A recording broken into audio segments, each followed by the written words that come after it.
An American tourist once managed to get himself arrested while trying to stop people from becoming British citizens, simply because he couldn't understand why anyone would choose Britain over America.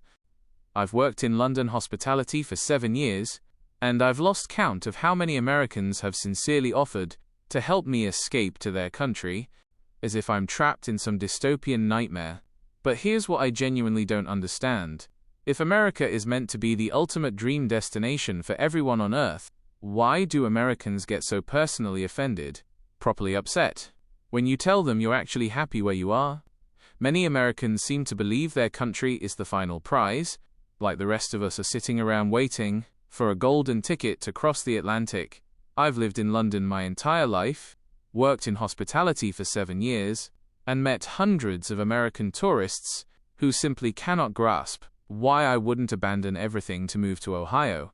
It's become so predictable that I can spot the conversation coming from 3 meters away. Last month, an American woman stood at the pub counter and asked me, "So, when are you moving to America?" I told her I wasn't planning to. She blinked twice and replied, "Oh, so you haven't got your visa yet? My cousin knows an immigration lawyer who could help you." I actually had to stop wiping down the bar. I looked at her and said, "No, I don't want to move to America." Her face cycled through the 5 stages of grief in about 3 seconds. Confusion came first, then denial, followed by something that looked like genuine emotional pain. She said, "But why would you stay here?" "Mate, I'm standing in a 400-year-old pub with wooden beams, older than your entire country, serving proper beer that doesn't taste like water. The floors creak when you walk on them. There's history soaked into these walls. Why on earth would I leave?" The very next week, a different American couple came in during the dinner rush. The husband looked thrilled and announced, "We're thinking of retiring here." I thought that was lovely and told them London's a great place to settle. Then he leaned in and asked quietly, "How much does knee surgery cost here?" I told him that with the NHS, it costs nothing. Complete silence. They stared at each other like I'd just told them the Queen was a hologram or something equally unhinged. His wife whispered, "So, who pays for it?" I explained that everyone contributes through taxes. The husband leaned back and whispered, "That's socialism." The way he said it, you'd think I'd admitted to practicing dark magic in my spare time.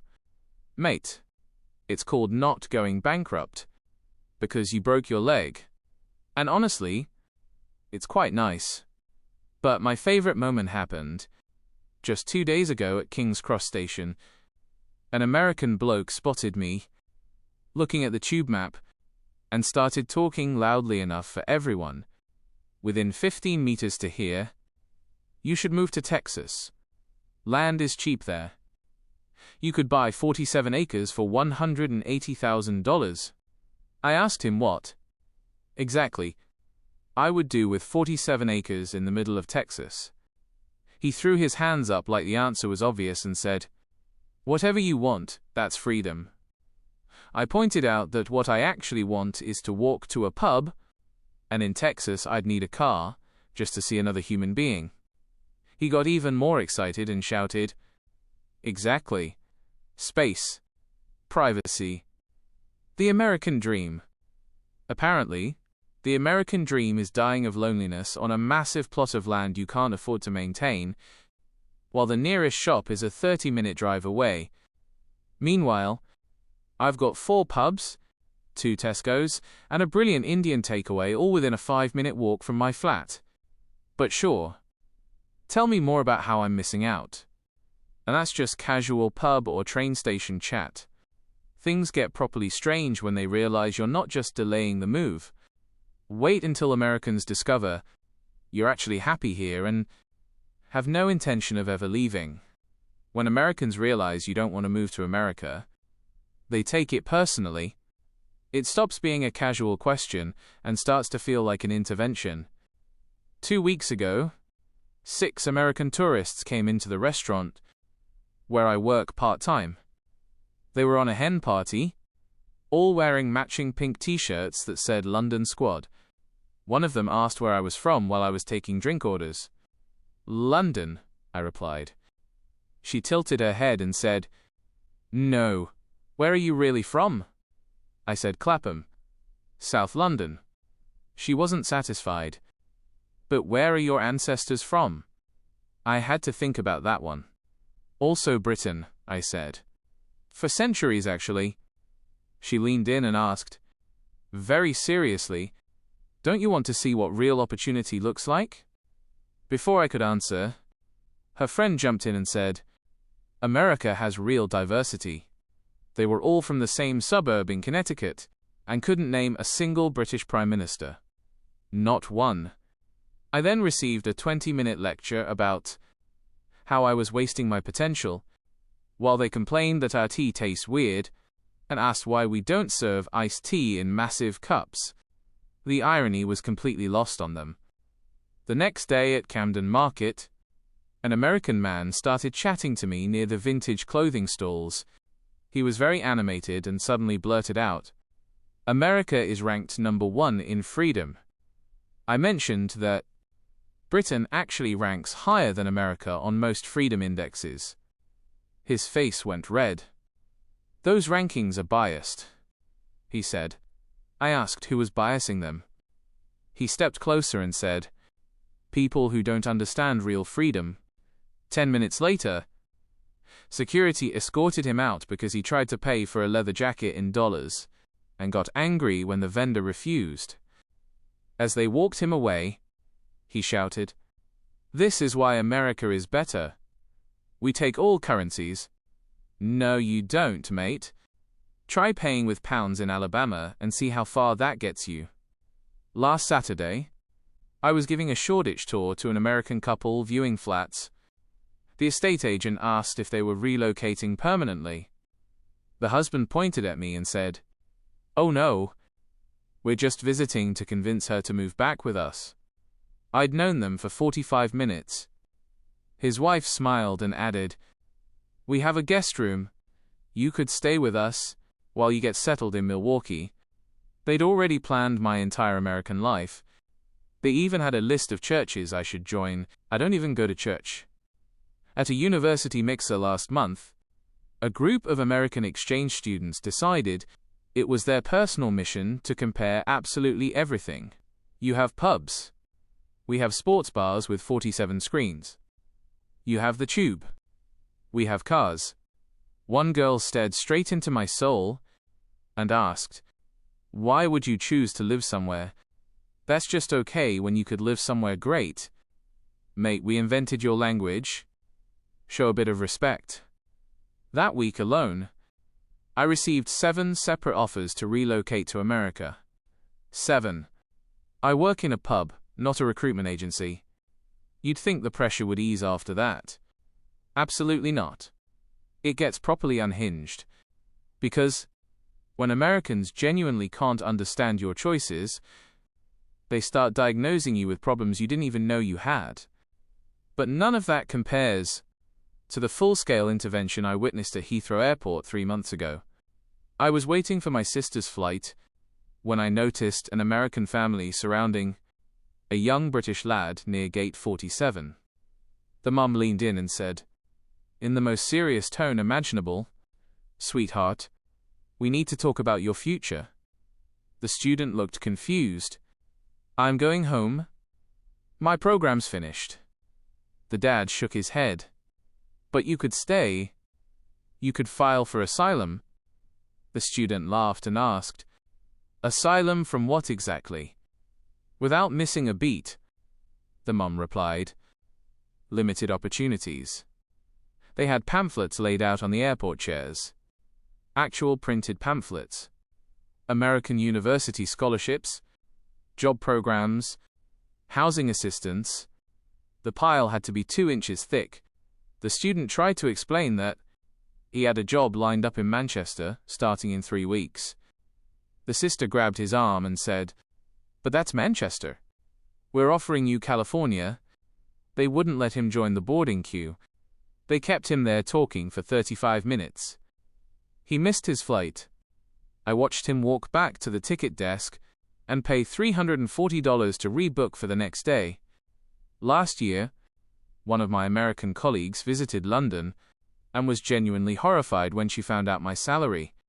She converted it on her phone and gasped, "You know that 45,000 is only 57,000, right?"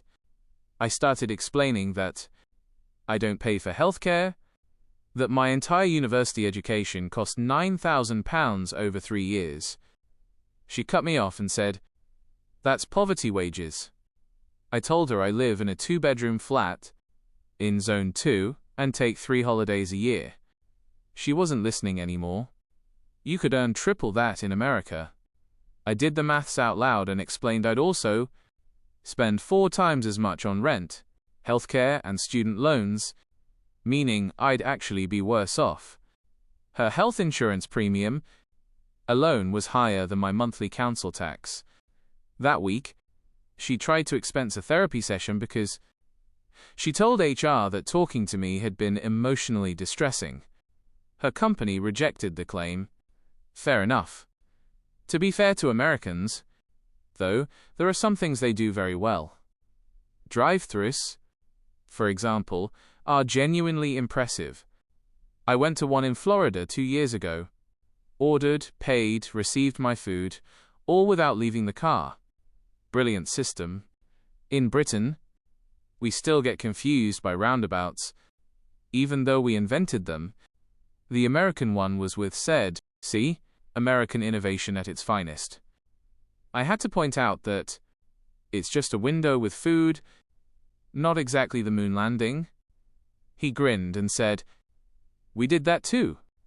Can't really argue with that. But then last month, I watched an American tourist at the Tower of London try to plant a tiny American flag near the crown jewels. A tour guide rushed over and said, "Sir, you can't do that here." The tourist stood up straight and replied, "Why not? This is a free country." The guide's voice went completely flat. "This is a royal palace." The American got louder. "Exactly. You've got monarchy. You need freedom." Security escorted him away, while he shouted, "I'm being oppressed." They arrested him on what they jokingly called flag-based terrorism. Not a real charge, but they threatened it to make a point. He was fined $850 and banned from all royal properties for 5 years. Buckingham Palace, Windsor Castle, all of it gone. 3 weeks ago, an American family came through my local Tesco with 147 items, stacked in their trolley. The cashier said, "Big shop today." The dad replied proudly, "We're moving here permanently to show our British friends what they're missing." The mum added, "We're opening an American-style diner." The kids chimed in, "With real bacon?" I whispered to the cashier, "How long do you reckon they'll last?" She whispered back, 3 months tops.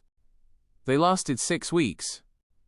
Turns out you can't just open a diner without permits, health inspections, business licenses, and the basic understanding that British people don't want ranch dressing on everything. And then I witnessed the most American moment of my entire life. This happened at Westminster during a citizenship ceremony for new British citizens. I was there because a friend from uni was finally receiving his citizenship after 8 years of applications and waiting. The room was quiet and formal. British flags hung on the walls. About 40 people sat in neat rows, ready to take their oath. An official in a proper suit stood at the front and began reading the oath of allegiance to His Majesty the King. Everyone was silent. Then an American tourist in the viewing gallery stood up, dressed head to toe in stars and stripes, and shouted, "Don't do it! You're making a mistake." Security moved immediately, but he doubled down. "America is accepting applications right now. You don't have to settle for this." He was holding his phone in the air with the US immigration website open, waving it around like he was presenting the solution to everyone's lives. One of the new citizens, a bloke from Syria, stood up calmly and said, "Mate, I've been trying to get British citizenship for 7 years." The American pointed straight at him and replied, "Exactly. In America, it only takes 5 years." The Syrian man looked genuinely confused. "That's longer, though." The American shook his head. "Yeah, but it's worth it. You get real freedom." At that point, officials in suits rushed forward to remove him, but before they could, he grabbed the microphone from the podium. His voice boomed across the room. "Ladies and gentlemen, you're about to pledge loyalty to a king. We fought a war to escape this exact situation." Someone from the back shouted, "You lost the War of 1812. The American yelled back, "We were busy with other things." 3 security guards tackled him as he started singing the American national anthem at full volume. The room fell completely silent, except for his voice echoing off the walls. The police arrived within minutes. As they put him in handcuffs, he was still shouting, "You can all come to America. We've got Costco, air conditioning that actually works, and free refills on soft drinks." They arrested him for disrupting a formal ceremony and disturbing the peace. He spent 9 hours in custody before being processed, then was deported the following morning. His final words, as they escorted him through Heathrow security, were, "You'll all regret this. America is the dream." Mate, we were literally celebrating becoming British citizens. Read the room. Remember the bloke at King's Cross trying to sell me on 47 acres in Texas? Compared to this guy at the citizenship ceremony, he was downright reasonable. To be fair, though, cultural confusion goes both ways. I once visited America and asked a waiter why he was taking my plate while I was still eating, just because I'd left some food on the side. He looked at me like I'd lost my mind. Apparently, in America, if you're not actively chewing, your meal is considered finished. I didn't get arrested for that one, so I reckon I came out ahead. Here's the thing about Americans assuming everyone wants to move there. They're not trying to be rude or malicious. They genuinely believe their country is so incredible that everyone else is just one conversation away from packing a suitcase. And honestly, fair enough. America is brilliant for Americans. It works for them. But Britain works for me. Italy works for Italians. Japan works for Japanese people. The world doesn't revolve around one country, even if that country thinks it invented rotation. So here's the real question. If America is so amazing that everyone's desperate to move there, why are over 9 million Americans living abroad permanently? Maybe, just maybe, the grass always looks greener wherever you're not standing. Now I need your stories. Have you met an American who genuinely couldn't understand why you didn't want to move there? Drop it in the comments. I'm reading every single one for part 2. Hit subscribe and turn on notifications, because next week's video is things Americans think are normal that absolutely aren't. And trust me, you'll want to see number 7, Americans, in the comments. I'm genuinely curious. Do you honestly think everyone wants to move to America? Or is it just the loud minority? Let's have a proper conversation about it. Cheers.